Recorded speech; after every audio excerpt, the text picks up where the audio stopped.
Napakataas na karangalan kong i-introduce sa inyo si Vice Mayor Mar Tocong dito sa Albarca Municipality. Nandito kami ngayon.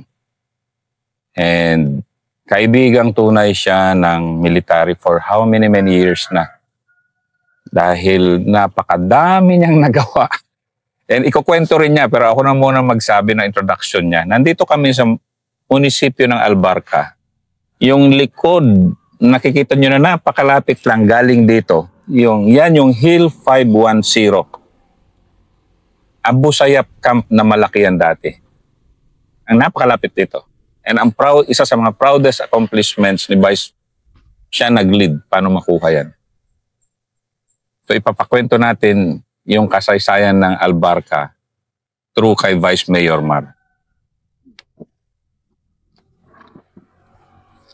Good morning.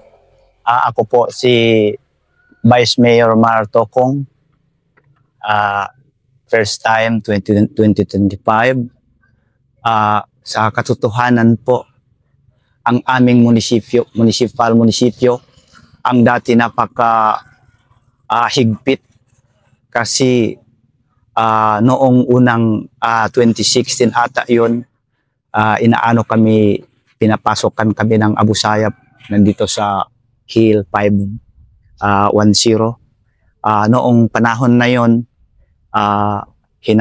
maghanap kami ng paraan upang makuha namin ang 510 kasi nakapahigpit sa amin lahat ng tao dito sa Barangay Magkawa na nakabakwit at saka lahat ng tao magdaan dito sa aming munisipyo hindi talaga nakadaan. Kasi pag may nakita nila sa taas, dumadaan, pinapatakan talaga nila ng 50 caliber. So ngayon magpapasalamat kami magmula noon sa panahon ng 18ID pa nandito sa aming barangay, sa municipal, sa awa ng Panginoon makuha namin ang 510 sa tulong ng mga military. Noong unang panahon, hindi pa ako nagiging kapitan noon. Hindi talaga ako lumalayo at hindi talaga ako bibitaw sa sundalo. Kasi magmula noon, wala kami talaga asahan kung hindi sundalo tumutulong sa amin kahit ano pa ang nangyari sa amin. Sama-sama talaga kami sa mga sundalo. Mula ako noon 2007 pa ako magsimula ng barangay hanggang maubos ang term ko, pumalit naman ang asawa ko hanggang nakaangat ako ng Vice Mayor ngayon. So nagpapasalamat kami sa Panginoon at sa mga kasundaluhan, hindi kami pinabayaan ng mga gobyerno dito sa aming munisipyo. Vice, kasi sa mga hindi pa masyadong nakakaalam ng background ng Albarca, sa amin kasi sa military, and sa atin sa military dahil kampi ka namin, ang Albarca kasi napakadaming nangyari dito na mga encounter na malakihan dito sa lugar mo, Vice. And yun nga, sabi mo nga, yung likod yung likod mo na napakalapit, wala pa 1 kilometro, main camp ng Abu Sayyaf yan dati. And nandito tayo ngayon, napakalapit. Pwede mo bang ikwento, Vice, yung history ng, di ba hindi pa naman ito dati municipality? Pwede ba ikwento mo lang, Vice, yung, di ba may MNLF dito dati, yung history lang ng Albarca? Sa katunayan, ang Albarca noon, hindi pa ito nagiging municipal kasi ang municipal isa pa sa tipo-tipo. Ito na talaga ang lugar ng mga MNLF. Mula noon, ito talaga lugar ng MNLF. Kaya nga itong Albarca, pag i-create ni Wahab Akbar, nagiging pangalan niya Albarca. Kasi ang may camp ng MNLF dito sa Albarca, ang pangalan niya Camp Albarca. Kaya nga pagdating ng create ng munisipyo, nagiging Albarca siya. Kasi dito talaga ang lugar ng MNLF mula noon. Bakit, Vice? Bakit Albarca yung naging lugar ng MNLF? Kasi dito na nagsimula and then naging Abu Sayyaf, yung sumunod na. Bakit Albarca yung napipili nila na sanctuary ba ang tawag natin diyan, kampo? Bakit? Kasi ang ang leader dito, kaya nga marami talaga ang MNLF dito sa Albarca. Ang leader ng mga MNLF, taga Albarca talaga. Tapos iba't ibang lugar, magpasok talaga sa Albarca kasi ang leader, taga Albarca mismo. Kaya nga, lumakas ang MNLF dito sa Albarca. Pag lumakas ang Albarca, iyon na ang laging ino-operatan ng mga sundalo, ang Albarca. Kaya medyo madami-dami ang happen dito sa Albarca kasi lagi talaga ito pinapasokan ng mga sundalo. Kasi dito talaga ang kampo ng MNLF. Wala pang MI kasi itong MI, bago lang to. Ang MNLF dati ito, mag-transfer sa MI MNLF. Nung bata ka pa, Vice, anong hindi mo makalimutan na mga pangyayari dito na sa Albarca tungkol sa MNLF, sa mga giyera, nung bata ka pa, nung lumalaki ka pa lang dito sa Albarca? Kasi solid na solid. Hindi ka umalis talaga dito eh. Nalagang, yan yung hardcore talaga. Leader na leader ka eh. Ano yung mga, hindi mo makalimutan, Vice, na mga? Noong bata pa kami, yung panahon na talaga, malakas na talaga ang gulo noon. Minsan, nagbakwit kami sa ibang lugar. Minsan, mag-ikot-ikot na lang kami magtago kung papasok ang sundalo. Yun talaga ang nangyari dito sa Albarca. Kasi ang MNLF noon, hindi talaga mag-alis dito sa Albarca. Mag-ikot lang dito sa Albarca magtago. Kung halimbawa may inoferetan ng mga sundalo, na bago sila halimbawa mag-awayan, magbakbakan, pag magkatagpo na doon na nangyari, ilang tangki lang maiwan dito, 6 by at ilang sundalo lang namamatay dito sa Albarca. Ganon din ang MNLF. Ang dami ng biktima. So, paglaki mo, Vice, alam mo talaga yung ganito, yung gulo. Nadaanan, kasama sa paglaki mo dito, yung gulo talaga ng Albarca. Oo, alam ko talaga. Kasi dito talaga ako tumitira. Lahat ng nangyari sa Albarca, halos alam ko talaga yan lahat. Magmula sa panahon ng MNLF. Na ikaw naman noon, Vice, ganon yung mundo. Bakit hindi ka lumikas din? Bakit hindi kayo umalis? Bakit dito pa rin kayo? Bakit? Kumbaga, kasi marami nagbabakwit, hindi na bumabalik din sa kanilang lugar kung gano'n kagulo. Bakit dito ka? Bakit? Kaya nga hindi ako umalis dito sa Albarca. Talaga mahal ko talaga ang aming lugar. Kahit pa kami halimbawa magbakwit, pag alis halimbawa ang sundalo, babalik din kami dito sa Albarca. Kasi talagang mahal ko talaga ang Albarca, hindi ko talaga iwanan ang Albarca. MI Vice, MILF, kailan naman nagsimula sila rito? Pag hindi ako magkamali, ang MI 2000, hindi. Parang di ko na natandaan kung anong magsimula ang MI dito. Pero nung na si MNLF, pumasok na si MILF dito? Ang iba pumasok sa MI, ang iba naiwan din. Sa MNLF? Oo, sa MNLF. Kaya nga, nagiging dalawang na dito sa aming Albarca kasi ang MA nandyan na iwan, ang iba maglipat sa grupo ng MI. So naging dalawa na. Dati naging MNLF dalawa lang. na. Lalo na sila lumakas kasi dalawang grupo na. Dalawang grupo na.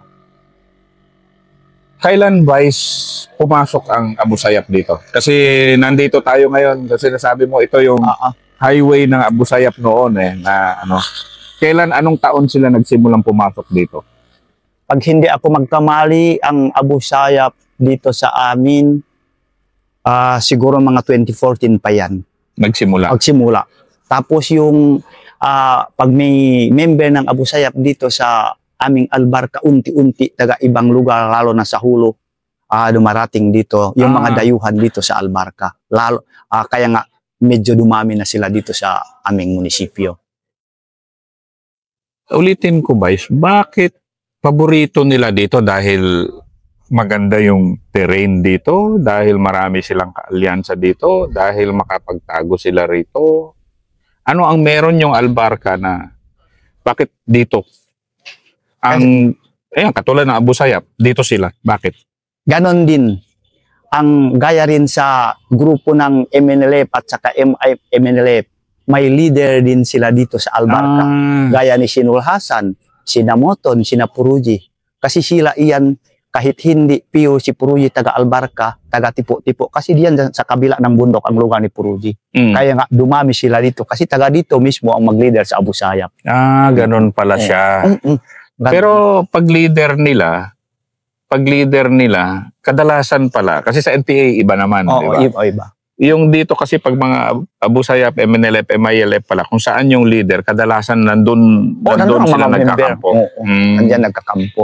Dahil kamag-anak. Kamag-anak ang iba. Tapos, siyempre, pag leader mo, kahit ano ang utos ng leader mo, dapat masunod ka. Na yun ang gusto ng mga leader, mag-ipon-ipon sila dito sa aming munisipyo noon. Kaya nga, medyo dumami sila dito sa amin. Anong kaibahan, Vice, ng MIMN dito sa Abu Sayyaf? Nung dumadami na sila rito, ano yung, kasi nadaanan mo yung pareho MIMN Pero yung Abu Sayyaf, ano yung diferensya nila na malaki? Kasi ang MN at saka MNLF, hindi talaga sila abusado sa mga sibilyan. Pero itong Abu Sayyaf noon, kasi nararasan ko talaga at naramdaman ko abusado sa mga sibilyan. Kung halimbawa nagpwesto sila sa rabelan ng mga sibilyan, hindi na talaga nakapasok ang mga sibilyan doon sa produkto nila. Pinagbabawalan na ng Abu Sayyaf noon. Bakit? Di ba? Kasi galing din ako ng Sulu Ibang Abu Sayyaf naman sinaradulan sa Hiron, pero isang grupo lang naman yan di ba? Pero ganun din ang nangyari, pinagbabawalan. Bakit nila ginagawa yun? Di ko alam kasi halimbawa kung pumasok sa kanilang area, sinuspect nila pag-intelligent daw sa kanila. Yun yung ano nila. Oo, yun ang suspect nila sa mga civilian. Ano pa ba yung hindi mo makalimutan na yung mga pinaggagawa ng Abu Sayyaf dito nung panahon na yon? Kasi, pero yan na yung kampo nila dati noon. Napakalapit ng bahay mo. Wala pang, ayun, bahay mo. 500 meters. 500 meters, pero yung bahay mo hanggang sa kampo ng Abu Sayyaf, walang 500 meters yan. Pero, nung nandyan sila, paanong relationship nyo? Kasi para silang dominante dyan sa inyo, di ba? Kasi bago sila magtira dito sa 510 sila, medyo dati na sila dito sa Albarca diyan sa Makalang at saka dito sa Baguindan. Bago sila pumasok dito sa 510, ang sundalo, may sundalo na kami dito, ang 18 nandito. Parang mag-operate na sila pumapasok dito sa 510. Mahigit sila, hindi din sila matagal-tagal dito, mga mag 2 months. Itong 510, oo. Hindi nagtagal talaga Abu Sayyaf. Paikot-ikot lang pala sila. Paikot-ikot lang sila. Maya-maya, magpwesto na sila dito sa taas 510, na kaya nga lahat dito ng magkawa, magbakwit ito. Kami lang natira, pati yung mga sundalo sa likod ko. Sandali Nung nandyan ng Abu Sayyaf, nandito rin yung sundalo nagsabay. Magkatabi lang. Magkatabi lang. Wala pang 500 meters. Wala. Iyon lang. Pero araw-gabi yan, bakbakan yan. Pati yung mga siaper sa taas, hindi yan gabi, araw, bakbakan talaga yan sa mahigit mag 2 months. Kami patago-tago na lang. Bakbakan, araw-gabi siya. Iyon talaga ang nangyari din sa amin. Anong nararamdaman noon ng mga sibilyan? Ipit na ipit kayo? Naipit talaga. Magbakpit lahat ito. Kaya nga hindi na matiis kung maghanap na kami ng paraan. Inakyat talaga namin ang 510. Pag umakyat kami, hanggang ngayon hindi na alisan ng mga sundalo dyan sa taas. Sige nga, Vice. Pakikwento mo nga, Vice, ano mo inakyat yan? Kasi barangay captain ka noon. Barangay captain pa. Sige, barangay captain ka noon. Pwede mo bang ikwento paano nyo inoperate yan? Yan, 510, yan. Vice, pakituro mo nga. Yan. Pakituro mo. Yan, di ba? Kaya ituturo ni Vice, yan siya, Noong panahon, kinuha ng Abu Sayyaf ito, 510, nakapahigpit ang situation namin dito sa Barangay Magkawa, lalo na dito sa Albarca kasi wala nakadaan.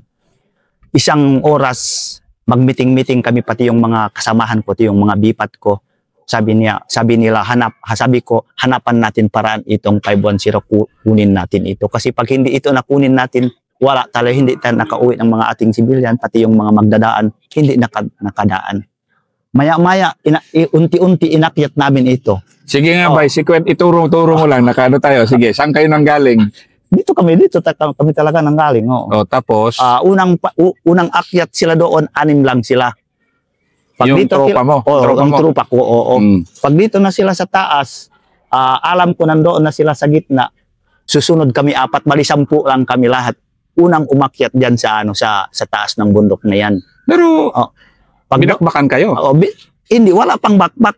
Kasi unti-unti hindi kami magpakita. Pag doon na kami talaga sa patag, kami mauna umano sa kanila, na iyon na. Pag doon na kami sa taas, hindi na kami bababa, magbakbakan na kami, unti-unti sumunod na ang 18 IV doon sa aming sa taas. Talaga? Bipat kayo, no? Hindi, barangay captain ka, tapos bipat yung dala mo.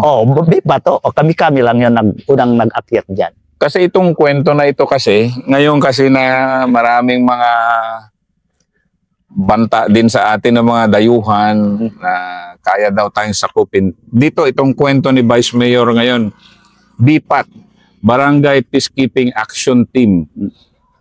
Isang grupo led by the barangay captain. Yan o, kitang-kita, ang lapit-lapit namin dyan sa main camp ng Abu Sayyaf. O sila nanguna. Sige nga, Kap, ikwento pa. Vice pala, Vice. Kapitan siya na matagal. Tapos Vice Mayor siya ngayon, si Vice Mayor Mar. Kasi ginawa namin yan noon kasi sa totoo, maawa na kami talaga sa aming mga tauhan. Hindi nakahanap ng pamumuhay, hindi nakatulog. Lahat-lahat, mahigpit na talaga. Kaya nga, sabi ko sa mga bata namin dito, tatakbahala na tayo. Pag buhay tayo, okay lang. Pag namatay tayo, okay lang. Kasi isacrifice natin itong Kasi pag hindi ito nakuha natin, wala talaga. Kasi talagang abusado na. Anong pagka-abuso nila noon, Vice? Maliban sa mga hindi kayo pinapapasok mo sa mga raberan nyo, inaharas ba nila kayo dito sa daan? Anong ginagawa nila? Sa totoo, hinaharas kami dito sa baba. At isa pa doon kasi 510 iyan, rabelan iyan ng mga pamangkin ko. Noong unang panahon, malapit sa Hariraya yon, kasi alam mo na pag Hariraya, kailangan kami talaga ng pera. Pagpitla namin, pagbigay sa mga imam. May 3 ako pamangkin, may ari dyan. Umakyat sila doon. Ang purpose nila, mag-harvest ng produkto nila doon. Pag doon sila, hinuhuli sila talaga ng Abu Sayyaf. Pag hinuhuli sila, dinala sila sa Bagindan. Kasi ang lugar ni Puruji doon sa Bagindan, ang mga bata niya dito. Pero madami sila. Mga ilan ba sila dyan, Vice? Mga estimate nyo noon? Estimate, makaabot sila mag 100 dito sa taas. Laki, dami. Pag hinuli yung mga kapatid ko, dinala na sila sa Bagindan pag sa gitna.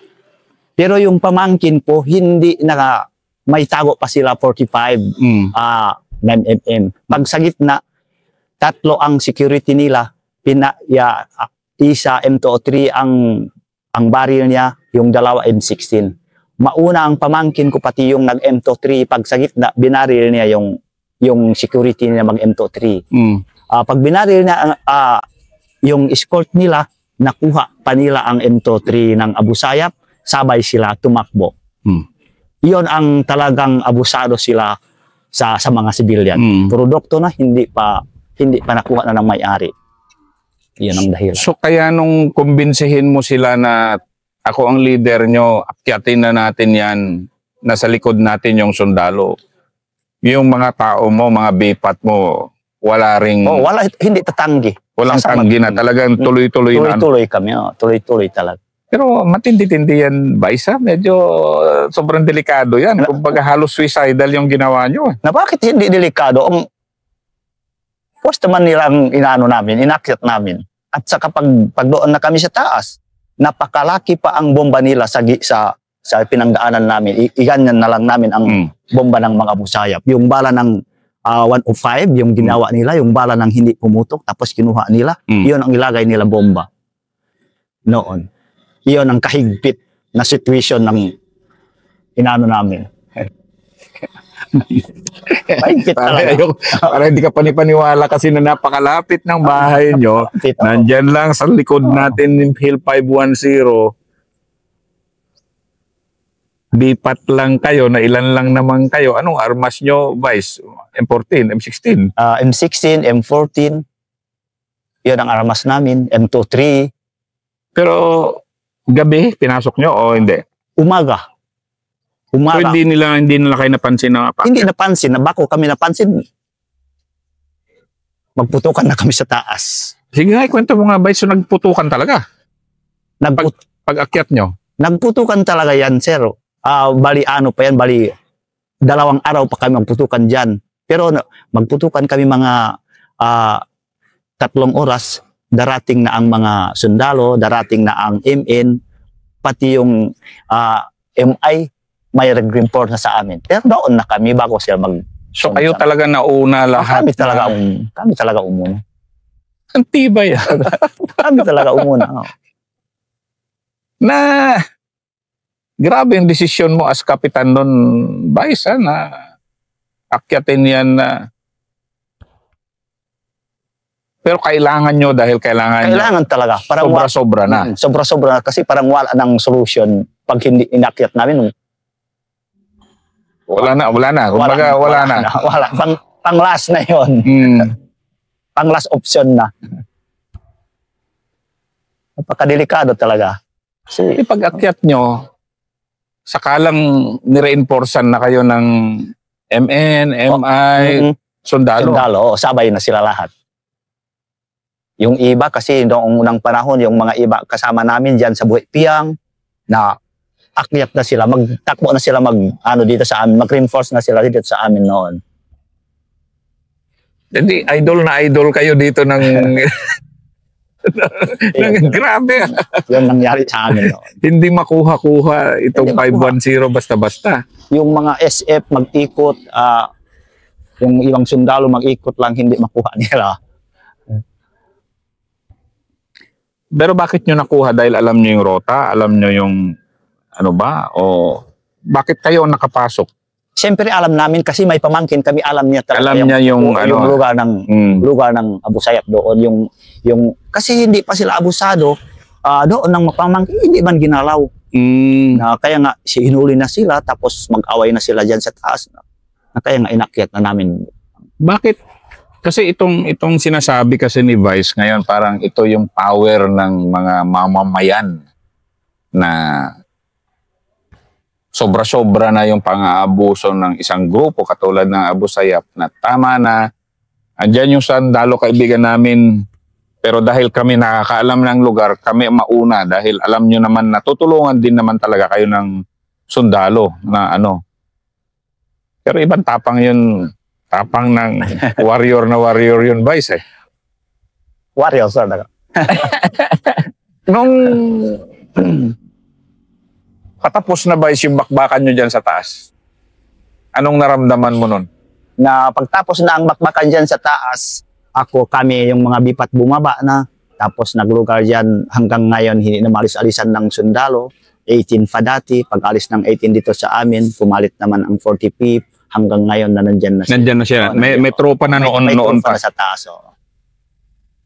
Dahil sa inyo, nakuha natin yung Hill 510. Oh. And I'm sure very, very proud ka dahil ikaw din ang inasahan kasi ng tao na dito noon. Ikaw yung barangay captain dito. Pero siyempre, parang suicidal nga yung ginawa niya dahil hindi naman biro-biro na yung ganung pagpasok. Hindi talagang biro. Pero magpasalamat din kami sa mga sundalo. Kasi sa totoo, pag hindi yan nang dahil sa kanila, kahit kami nga dito sa Magkawa, ewan ko, nakaalis din kami pag hindi dahil ng suporta ng mga gobyerno, lalo ng mga sundalo. 18, 45. Sige nga, Vice. Mula noon, ikwento mo nga din yung mga naging paano kayo nagtulungan. Noon ba naman nagtutulungan kayo ng sundalo? Pero ngayon kasi sobrang ikaw yung inaasahan din ng sundalo dito na partner talaga ng tropa dito sa Albarca ngayon. Hindi ko na alam. Kasi ewan ko lang, baka maiwan din sa kanila yung balita sa totoo, hindi lang talaga ito ang pagyabang ko. Ang sundalo hindi talaga pwede pabayaan ko dito sa Albarca. Kaya nga sabi ko sa mga pag may lakad kayo, lalo ng halimbawa delikado, sabihan nyo talaga, sasama ko talaga sa kanila. Ganun, Vice. Vice Mayor ka na. Oo, yan hindi ka na rin bata eh. Oo, yan. kasi ayaw ko talaga halimbawa, sabi ko sa kanila, kung may mangyari sa Albarca, lalo na dito sa barangay Magkawa, ayaw ko talaga pag halimbawa, hindi talaga masaksihan ko kung ano talagang nangyari. Kahit nga dito sa gitna namin, ilang beses na sila inaambos dito sa gitna. Oh, ito yung dinaanan namin kasi puro ambush site yan. Oo. Na hindi naman yan pag minsan kami pa nakauna, kahit sino pa dito, nakapag-reinforce sa kanila. Nandiyan si Sir, alam nila talaga. Hindi, puro ambush site yung dinaanan namin papunta rito Ilang beses na yan, maambos dyan sa gitna. Natagpuan ko na iyan ngayon, hinambos ng sundalo yan sa Rabelan. Nahulog ang baril nila sa KM. Pag-reinforce ko, ako magpulot, ibigay ko ulit sa mga sundalo.